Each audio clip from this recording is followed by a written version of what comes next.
মাননীয় স্পিকার, আপনার মাধ্যমে আমার প্রশ্নটি হচ্ছে, একটা বিশ্ববিদ্যালয়ের শিক্ষার্থী অথবা যারা চাকরি প্রার্থীরা যখন প্রাথমিক বিদ্যালয়ে শিক্ষক হিসাবে চাকরি করতে যান, তখন সেখানে 11,000 টাকা বেসিক দিয়ে শুরু করেন বর্তমান প্রেক্ষাপটে।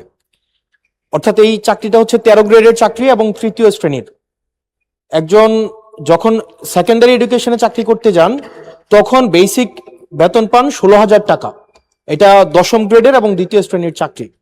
আমাদের দেশের প্রাথমিক শিক্ষা এবং মাধ্যমিক শিক্ষা এই দুইটা হচ্ছে ফিডার ইনস্টিটিউশন। আমরা যদি ভালো শিক্ষার্থী ফিডার ইনস্টিটিউশন থেকে আমরা টারশিয়ারিতে পাঠাতে পারি, তাহলে সেখানে একটা রিসার্চ বেসড আমরা একটা আউটকাম পাবো। মাননীয় প্রধানমন্ত্রীর কাছে আমার প্রশ্ন, বর্তমান বাস্তবতায় 11,000 টাকা বেসিক এবং 16,000 টাকা বেসিক দিয়ে এই আসলে শিক্ষক হতে আগ্রহ নিয়ে এসে এখানে আসলে দিন শেষে সার্ভাইভ করা খুব কঠিন হয়ে যায়।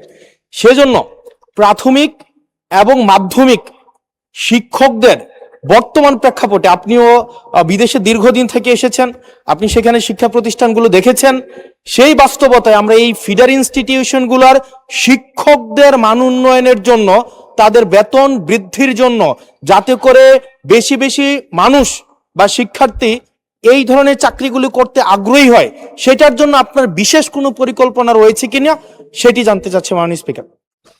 মাননীয় প্রধানমন্ত্রী।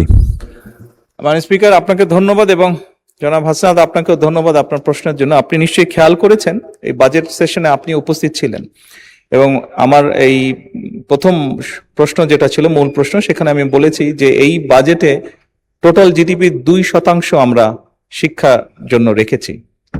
এবং শুধু তাই নয়,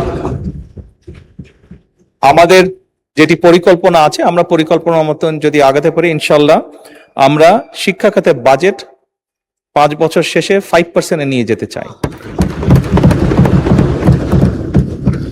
এবং অবশ্যই এগুলো আমরা যখন দেখেছি, স্বৈরাচারের সময় শুধু বিল্ডিং হয়েছে কিন্তু হিউম্যান রিসোর্সের কোনো উন্নতি হয় নাই।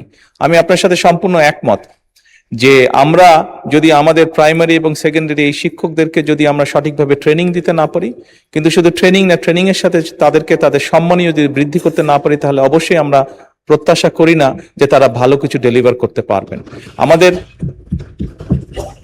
আমাদের তাদেরকে প্রশিক্ষণ দেওয়ার যেরকম কর্মসূচি রয়েছে, প্রশিক্ষণ দেওয়ার যেরকম পরিকল্পনা রয়েছে, বোথ সেকেন্ডারি অ্যান্ড প্রাইমারি, একই সাথে পর্যায়ক্রমিক ভাবে আমরা যাতে তাদের সম্মানীয় বৃদ্ধি করতে পারি।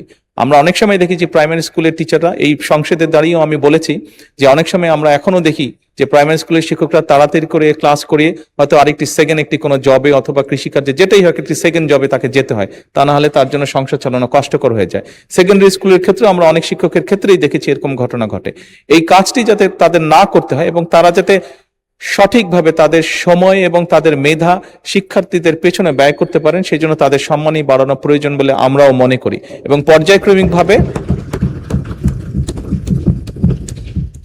পর্যায়ক্রমিকভাবে আমরা এই কাজটি ইনশাল্লাহ করব এই দেশে। ধন্যবাদ মাননীয় স্পিকার।